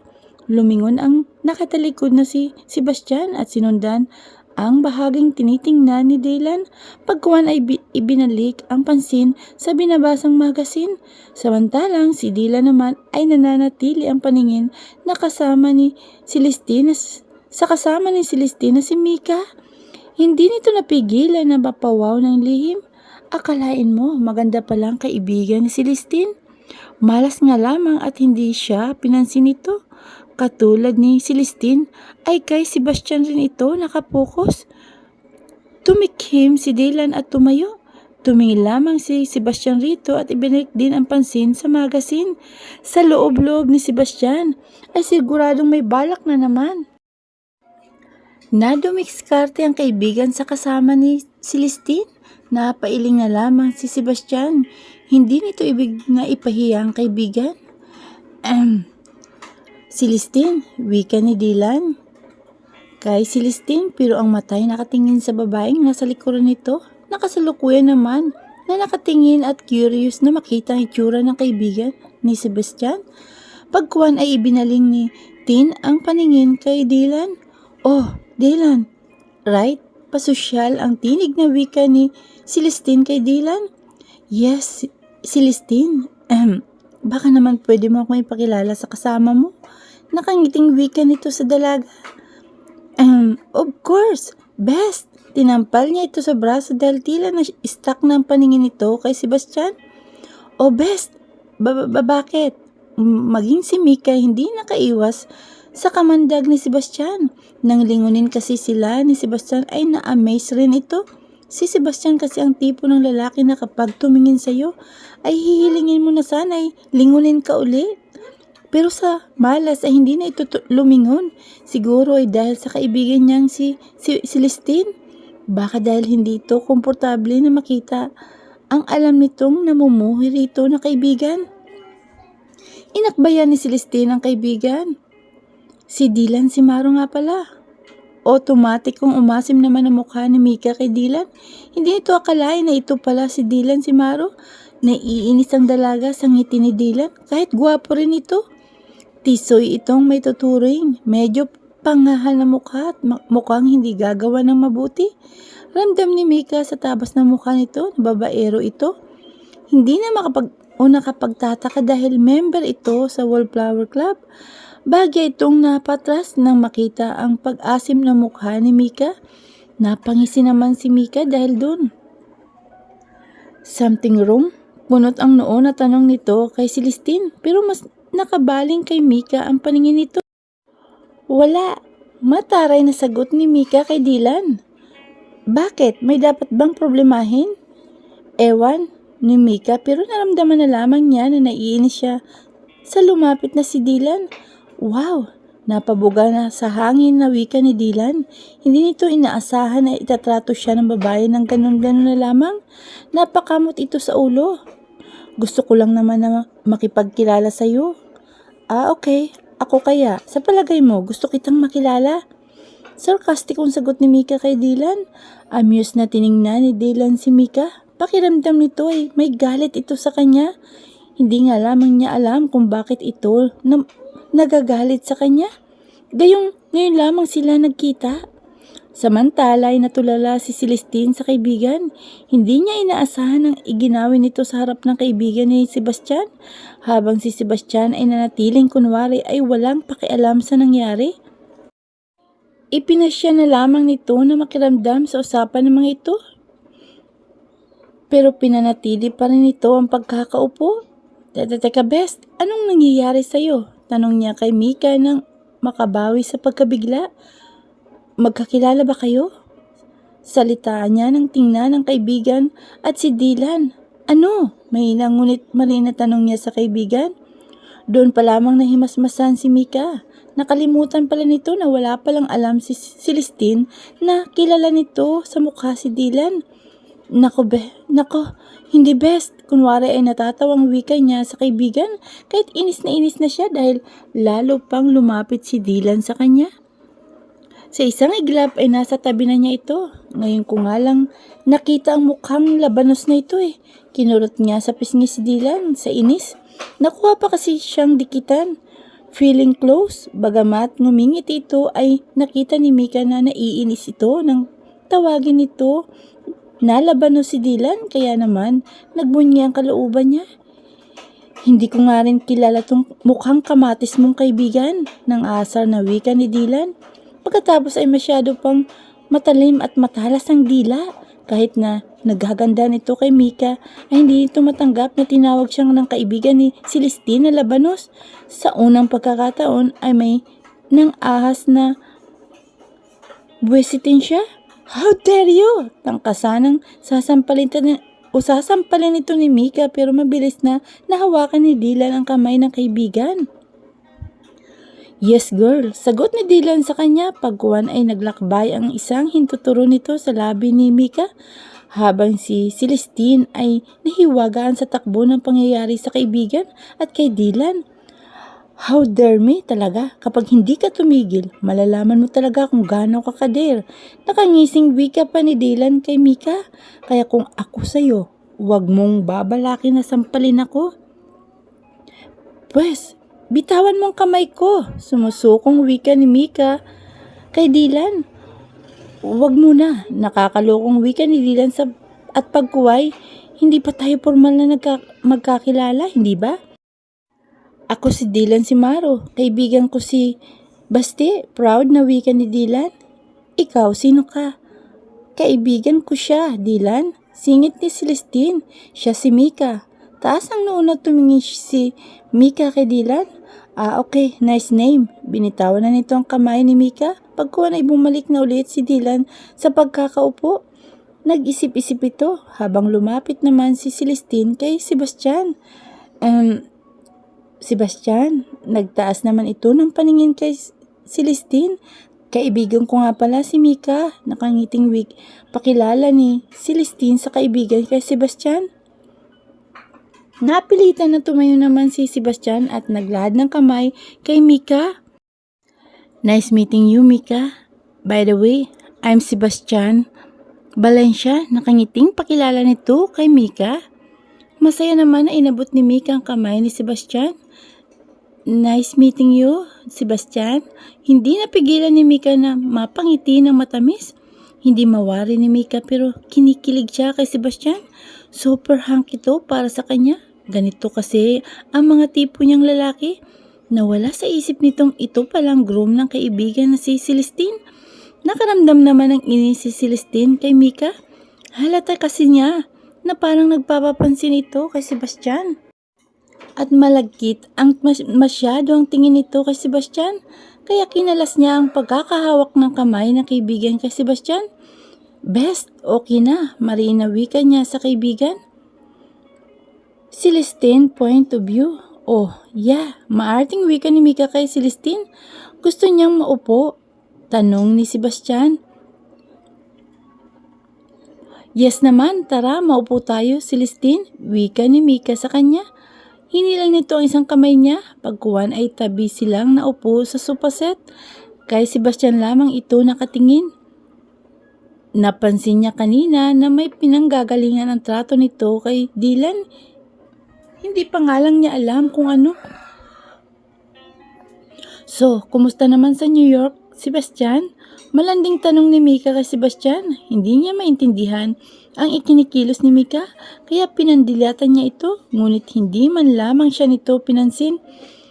Nagpakaseryoso pa ito ng pagkakatanong kay Sebastian. Hindi tuloy niya mapigilan ang makaramdam ng paninibugho sa kaibigan. Okay naman, tipid na sagot ni Sebastian kay Mika. Okay. Ako, Mika, bakit? Hindi mo ako kumustahin. Muli ay singit ni Dylan. Napansin kasi nito na tila iniiwasan lamang siya ni Mika sa kung anong dahilan na hindi nito alam. Humarap ito sa kanya at pagkuhan ay nagsalita. Alam mo kasi, Mr. Simaro, dapat makahalata ka na lang. Kaya nga hindi kita tinatanong kasi hindi ako interesado sa buhay mo. Pagbabara ng kaibigan kay Dylan. Malay ko na ayaw mo akong kausap. Malay ko ba kung nahihiya ka lamang sa akin kaya ayaw mo akong kausapin. May ngising wika ni Dylan sa kaibigan. At bakit naman akong mahihiya sa'yo? Inis na wika ni Mika kay Dylan. Kasi may gusto ka sa akin. May kumpiyansa sa sariling wika nito. Anong sinasabi mo? Pakiulat nga. Tinusok pa ng kaibigan niya ang tenga. Halata ang pagpipigil nito na sumabog. Tingnan mo, masyado ka talagang halata. Narinig mo naman, bakit kailangan ko pang ulitin? Si Basti nga narinig niya ang sinabi ko eh. Malayo siya sa akin, ikaw pa kaya? Right, Basti? Wika nito na nakaluloko sa kaibigan. Ngunit hindi na nagtangka pa si Basti na masumagot. Ewan ko sa'yo. Inirapat na lamang ni Mika ito. Sakto naman at tinawag na sila ni Yaya Miling para sa hapunan. Nagtungo ng lahat sa dining area. Dinatna nila si Don Amado na nakaupo na. Maupo na kayong lahat, wika nito sa kanila. Pagkuhan ay nagsimula ng lahat sa pagkain. Nang nasa kalagitnaan na sila ng pagkain ay nagsalita si Don Amado. Anong masasabi mo, Dylan? Maganda rito sa amin ano? Wika ni Don Amado. Maganda po, Don Amado. Nakaka-relax dito. Hindi ko nga po akalain na mag-i-enjoy ako. Don Amado, ganun ba? Mabuti naman at nasiyahan ka, Dylan. Nasisiyahan na wika ni Don Amado. Huwag mo na nga pala akong tinatawag na Don Amado, iho. Pwede mo naman akong tawagin na uncle o kaya naman ay tito. Masyado naman formal ang tawag mo sa akin. Sige po, uncle. Kimi ang ngiting sagot nito. Pagkuhan ay tumingin kay Mika na nasa pagkain ng atensyon. Pagkatapos ay sumubo na ito ng pagkain. Siya nga pala, si Bastian at Celestine. Handa na ba kayo para sa kasal sa isang araw? Opo, papa. Kaswal ang sagot ni Sebastian kay Don Amado. Pagkuhan ay nagpatuloy na sa pagkain. Ikaw, Celestine, baling sa kanya ng kanyang papa. Siguro naman ay handa ka na rin. Opo, papa, handa na po ako, sagot niya sa papa niya at pagkuhan ay tumingin siya sa seryosong si Sebastian na nasa pagkain ng pansin. Kung ganun ay magandang balita yan. O siya, kumain na tayo para makapagpahinga na tayo agad. Ipinagpatuloy na rin ito ang pagkain. Napansin niya na malaki na ang pinagbago ni Sebastian. Hindi siya nito halos tinitingnan. Sumasagot lamang ito kung tinatanong. Medyo nasasaktan lamang siya sa part na parang hindi man lamang ito nagagandahan sa kanya. Mabuti pa si Mika ay nginingitian ito. Samantalang siya ay hindi pa yata siya binibigyan kahit isang tipid ng ngiti lang. Sa inis na nararamdaman niya, pinanggigilan niya ang karne ng kaliritang nasa plato niya. Mistulas siyang invisible sa binata. Nilampasan siya ng tingin. Ano bang gusto nitong palabasin? Na napilitan lamang ito, napakasalan siya. Nang matapos silang kumain, ay lakas ang loob na tinayo niya. Mistulas siyang invisible sa binata. Nilalampasan siya ng tingin. Ano bang gusto nitong palabasin? Na napipilitan lamang ito, napakasalan siya.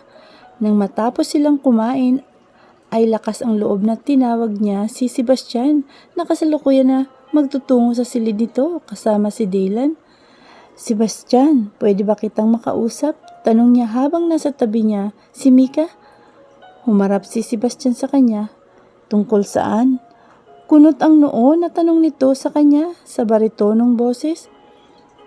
Tungkol sa kasal natin. Hindi ba nakaayos naman ang lahat? Walang ganang sagot nito sa kanya. Pagkuhan ay tumalikod na. Hindi siya tuloy nakasagot agad. Oo nga naman, nakaayos ng lahat. Kaya ano pa nga ba naman ang dapat nilang pag-usapan?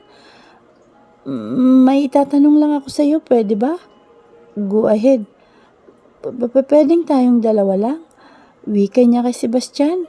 Binulungan naman siya ni Mika. Hindi mo ako isasama, best? Nagtatakang tanong nito sa kanya. Bes, sa amin lang dalawa ni Sebastian ito. Exit ka na muna. Sagot niya, kaya walang nagawa si Mika kung hindi manahimik na lamang. Sa isip nito ay tama rin naman ang kaibigan. Usapan ng nakatakdang ikasal ang pag-uusapan ng mga ito, kaya hindi siya pwedeng sumali. Excuse lang ha, baste, singit naman ni Daylan. Payo ko lang na mag-usap kayong dalawa ni Celestine na kayo lang para naman makapagkumustahan na rin kayo. Tiningnan ni Sebastian si Daylan pagkuhan ay ibinaling ang paningin sa kanya. Sige, Celestine, saan mo gustong mag-usap tayo? Pwedeng sa garden? Hiling niya. Sige. Nagpatiuna na itong naglakad. Nakaramdam siya ng kirot sa kanyang dibdib dahil hindi man lamang siya nito hinintay. Tahimik na sumunod na lamang siya rito. Pagdating sa garden ay pinasyan niyang maupo habang si Sebastian ay nanatili lamang na nakatayo. Baka gusto mong maupo muna. Masayang wika niya kay Sebastian dahil sa umukha itong hindi natutuwa sa kanya. Anong gusto mong itanong sa akin? Sa halip ay wika nito sa kanya sa kaswal na tono. Wala naman, gusto lang kitang kumustahin. Kiming wika nito. Naniningkit ang matang tumingin ito sa kanya pagkuhan ay pumurmal ang mukha. Ayos naman ako, Celestine. Nakikita mo lang siguro ngayon, hindi ba? Hindi niya mabasa kung anong tumatakbo sa isip nito. Ang ibig kong sabihin, kwentuhan mo naman ako ng pangyayari sa buhay mo sa Amerika. Nakangiting wika niya rito. Seryoso ka ba, Celestine? May bahid ng sarkas mo na wika nito sa kanya? Oo naman, matatag na wika niya rito. Bakit mo naman gustong malaman? Siyempre, matagal kang nawala rito. Ano ba talagang gusto mong sabihin, Celestine? Bakit hindi mo na lang ako diretsahin? Humalikip-hip ito sa kanyang harapan. Ano namang didiretsahin ko sa'yo? Sabi ko naman sa'yo, gusto ko lang naman kitang kumustahin, hindi ba? Pwede ba, Celestine? Kung wala ka namang importanteng sasabihin, baka pwedeng huwag na tayo mag-usap? Pasensya na pero gusto ko na kasing matulog. Bagot ang itsura na wika nito sa kanya. Bakit? Sebastian, pagod ka ba? Saan ka napagod? Sa biyahe mo ba o sa... Hindi na niya itinuloy pa ang ibig niyang idugtong. Mabuti na lamang at nakapagpigil pa siya kung hindi ay yari siya. Look, Celestine, galing ako sa biyahe. May jet lag pa ako. Mas makabuti siguro na kung may mga nais ka pang sabihin sa akin ay pagpabukas mo na lang. Maiwan na kita. Magandang gabi na lang. Walang pakundangan na iniwan siya nito. Hindi siya makapaniwala. Bukod pa roon ay saksakan pa ito ng sinungaling. Sabi nito ay may jet lag pa samantalang ito ang kasama niya ng nagdaang gabi. Masisikmura ba niya na makasama at makasal sa isang sinungaling? Sinusubukan na nga niyang maging nice rito pero ang iginanti nito ay kabastusan. Naniningkit ang mga matang, sinundan niya ito ng tingin. Baste, point of view. Simula nang muli niyang makita si Celestine ay hindi na nawala sa isip niya ang magandang imahe nito kanina. Kung ilang beses siyang napalunok nang makita niya ang dalaga sa sala, ang ipinagtataka lamang niya ay tila hindi siya nito nakilala. Nang sabihin ni Don Amado na lapitan niya ito, ay may bahagi sa pagkatao ang natuwa at nasabik na lapitan niya ito, ngunit nadismaya siya sa reaksyon nito. Halata niya rito na may galit pa rin ito sa kanya. Tangka niya sana na nakawan ito ng halik kanina dahil talagang hindi niya mapigil ang sarili nang bigla niyang maamoy ang pabango nito. Napakunot ang noo niya. Hindi siya pwedeng magkamali. Pareho si Angela at si Celestine ang pabango. Nakaramdam siya ng kaunting gulo ng isip. Sobrang nagkataon na lang ba na parehong-pareho ang pabango ng dalawa? Maging ang kurbada ng katawan ng mga ito ay napansin niya pareho. Kung tutuusin, nasayangan siya dahil hindi niya nakita mukha ni Angela. Sa huli ay naisip niya na maaring nagkataon lamang siguro. Hindi niya kailanman iniisip na lalaki si Celestine na isang nakakaakit na dalaga. Kahit na anong bata pa ito'y nakikitaan na talaga ito ng kagandahan. Hindi niya pinagtuunan ng pansin masyado ang itsura nito noon. Hindi rin kasi sumagi sa isip niya na mangyayari na nakadakda silang ipakasal ni Don Amado. Halata pa rin sa mukha nito ang disgusto sa kanya. Kaya naman pinilit na lamang niya na ignorahin ang presensya nito. Ibinalik na lamang niya ang dating pag-ignora niya rito. Alanganin din kasi at baka bigla ay may gawin ito. Nagtataka lamang siya sa iginagawi ng dalaga. Biglang interesado ito sa naging buhay niya sa Amerika. Hindi niya maisip kung bakit. Galit pa rin ba ito sa kanya o ano? Hindi niya gusto ang ibinabadya ng tanong nito sa kanya kanina. Sebastian, point of view. Iniwasan na nga niya sana ang dalaga kaya lamang ay hindi niya kayang gawin yun sa dalaga ng may nakakakita. Kaya naman nagpatianod na siya rito. Pumayag na siya na mag-usap sila sa garden. Ngunit hindi niya kayang tagalan ang tingin ng dalaga sa kanya. Pakiramdam kasi niya ay nanunuot yun hanggang sa kanyang kaibuturan. Hindi niya malaman kung bakit nakakaramdam siya ng paninigas sa gitnang bahagi niya tuwing makikita ang mukha at katawan ng dalaga. At kapag nasa malapit lamang ito, napapalunok siya. Yun ang dahilan kaya pinili niya na lamang na magpakapurmal sa harapan ng dalaga. Gusto niyang dumistansya rito. Pilit niyang itinago ang mga emosyon na hindi niya maipaliwanag. At walang pakundangan niyang iniwan ito upang makaiwas sa nararamdaman na pag-iinit. Hanggang ngayon ay hindi niya maipaliwanag kung saan nanggagaling ang grabing epekto sa kanya ni Celestine. Wala namang iba sa katawan nito at sa mukha. Marami namang ibang babae na siyang nakilala niya kung tutuusin ay hindi hamak na mas maganda pa rito. Tulad na lamang ni Mildred, ang kanyang girlfriend niya na wala pa sila sa closure. At nasisiguro niya na minahal siya nito kahit papano kung saan siya nanggaling. Ipinaramdam nito sa kanya kung gaano siya kahalaga rito. Hindi na niya namalayan na nasa tapat na siya ng dati niyang kwarto. Pinihit niya ang siradura nito at pumasok. Napatingin siya sa kanyang paligid. Hindi siya makapaniwala na walang pagbabago sa naging ayos ng kanyang silid noon. Pansamantala ay nawala sa isip niya si Celestine. Nakatuon ang pansin niya sa kabuuan ng silid. Base sa kanyang obserbasyon ay ito pa rin ang dati niyang pinanabikan na silid. Pagkuhan ay inihiga niya ang kanyang katawan sa puting-puti na bedsheet sa kama. Nakaramdam siya ng galak sa kalooban. Ipinikit muna niya ang mga mata. Pansamantala, makalipas ang ilang sandali, ay ipinasya niyang maligo. Upang ma-refresh, binuksan niya ang isang bagahe na sa gilid ng kanyang higaan. Kumuha siya ng isang sando at boxer short.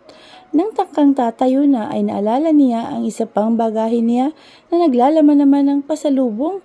Nakalimutan niyang buksan kaninang pagdating niya. Naglalaman ng kung ano-anong pagkain at gamit mula sa Amerika ang naturang bagahe. Nais niyang ipamigay sa mga kawaksi sa bahay ang ilang pasalubong na sadya niyang pinamili bago lumipad pabalik ng Pilipinas. Hindi bali, bukas na. Bukas din na ibibigay ko kay Aling Miling ang isang bagahe at ito na ang bahalang mamigay sa mga kawaksi. Wika niya sa isip niya. Ipinasyanan niyang pumasok sa banyo. Hinubad niya ang saplot at binuksan ang shower. Mabilis lamang siyang naligo. Gustong-gusto na niya kasing muling matulog. Marahil ay nito lamang kasi nararamdaman ng katawan niya ang kagustuhan na magpahinga. Sa nakalipas na taon kasi ay halos pagkayod lamang ang mga ginawa niya sa buhay. Minsan nakakapagpahinga siya kapag kasama si Mildred, pero pagkatapos noon ay trabaho muli siya. Natapos na siyang maligo at lumabas siya ng kwarto na nakatapis lamang ng tuwalya. Ang ibabang bahagi ng kanyang katawan, natigilan siya sa pagkuskus ng buhok niya na may kumatok. Naisip niya na marahil ay si Dylan ang nasa labas, kaya naman sinabi niyang, "Pasok." Natigilan siya nang si Celestine ang iniluwal ng pinto. Katulad niya ay natigilan rin ito. Ilang segundo rin silang nagtitinginan lamang. Siya ang unang nagsalita. Anong kailangan mo, Celestine? Pagkuhan ay nagpatuloy siya sa pagkuskus ng buhok habang nakaharap dito. Hindi nakaligtas sa mata niya ang paglunok nito habang ang mga mata nito ay sa ibabang bahagi niya nakatingin. Pasensya na kung dinatnan mo ako sa ganitong eksena. Akala ko kasi ikaw si Dylan at kumakatok kaya pinapasok kita. Wika niya sa dalaga. Pinilit niyang ignorahin ang nakikitang apoy sa mata ni Celestine. Ngunit hindi nakisama ang katawan niya. Hindi niya napigilan ang mapalunok. Ito palang susi ng sasakyan ni Papa. Ipinabibigay niya sa'yo. Ha? Nagtatakang wika niya. Sigurado ka? Pinabibigay ni Papa ang susi? Naisip kasi niya kung bakit siya paggagamitin ni Don Amado ng sasakyan samantalang may sasakyan naman sila ni Dylan. Sa kabalak lamang niyang sakyan ay ang kabayo habang nananatili siya roon. Oo, sabi niya siyang nagsabi. Sige, akin na. Ilagay mo rito sa mesa. Natuwa siya nang lumapit ito sa kanya. Ilalagay na sana nito ang susi sa mesa nang hindi na niya napigilan ang sarili. Sinaklit niya ang braso nito at walang pagngingimi na siniil ito ng halik. Sa una ay pumapalag ito, pero saglit lang. Nararamdaman niya agad ang pagtayo ng kanyang pinakaasit sa katawan. Wala na siyang pakialam kung saan pa sila makarating ng dalaga. Kanina pa ganito ang reaksyon ng katawan niya sa tuwing nasa malapit lamang ang dalaga. Total ay ikakasal na rin naman sila and i-advance na niya ang honeymoon.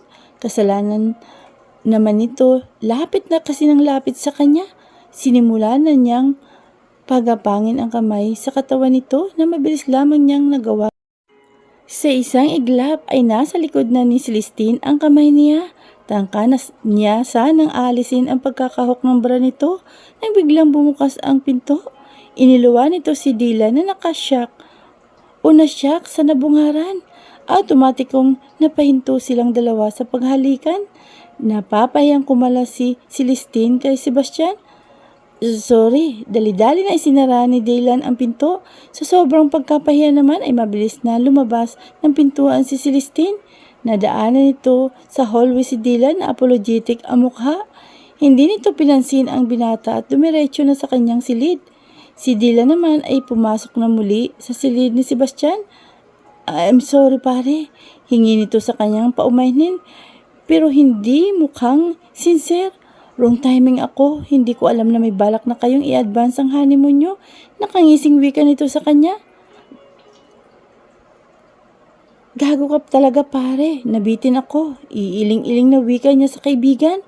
Pagkuhan ay kinuha na ang nakalapag sa kama na sando nito at boxer short. Kayo naman kasi, hindi marunong mag-lock ng pintuan. Sisi pa nito sa kanya. So, ano nga palang kailangan mo pare? Wala naman. Itatanong ko lang sana kung anong oras tayo pupunta bukas sa asyenda nyo. Sana nag-text ka na lang, pasensya na pare. Hindi ko naman alam. Alas 5 na lang ng madaling araw tayo pumunta para makabalik tayo agad. Bago uminit, wika nito sa kaibigan. Marami pa silang pinagkwentuhan ni Dylan bago ito bumalik ng silid nito. Naiwan siya na muling nag-iisip. Kung hindi lamang sana dumating si Dylan ay talagang naka-instant honeymoon na siya kay Celestine. Medyo nakaramdam siya ng panghihinayang. Ewan dahil gusto na niya agad makuha si Celestine para sa kanya na talaga ito. Kanina na nga sa sala ay naramdaman niya ang biglang pagiging possessive niya rito. Tila siya isang bata kanina na takot na maagawan ng laruan nang makita niya ang paglapit ni Dylan kay Celestine. Kusang lumakad muli ang paa niya palapit dito. Naramdaman niya na parang hindi niya kayang makita si Celestine na may kausap na iba. Kahit pa ito ay ang matalik niyang kaibigan na si Dylan. Iwan parang bigla na lamang siyang nagselos. Kaya naman, mabilis siyang lumapit muli rito at hindi pa siya nakontento. Inakbayan niya ang dalaga. Ramdam niya ang pagkalito nito sa ginawa niya. Pero ng mga oras na yon ay isa lamang ang nasa isip niya. At yon ay ipakita kahit pa kay Dylan na pag-aari na niyang dalaga. Hindi niya maitatanggi na nakaramdam siya ng kasiyahan sa isipin na magiging asawa niya ito. Kung hindi lamang sana ito galit sa kanya, ay baka malulubos talaga ang kasiyahan niya. Kaso nga, ay ramdam niya na may inis pa rin ito sa kanya. Tanda pa niya ang inis nito sa kanya noon pa. Ang lantaran nitong pambabara sa kanya ng bata pa ito. Ang pagpapamukha nito sa kanya, nasampid lamang siya sa mansyon. At ang mga kasutilan na ginawa ng dalaga noon, hindi niya makakalimutan ang huli nitong ginawa sa kanya. Pinagpagan siya nito ng langgam habang natutulog siya.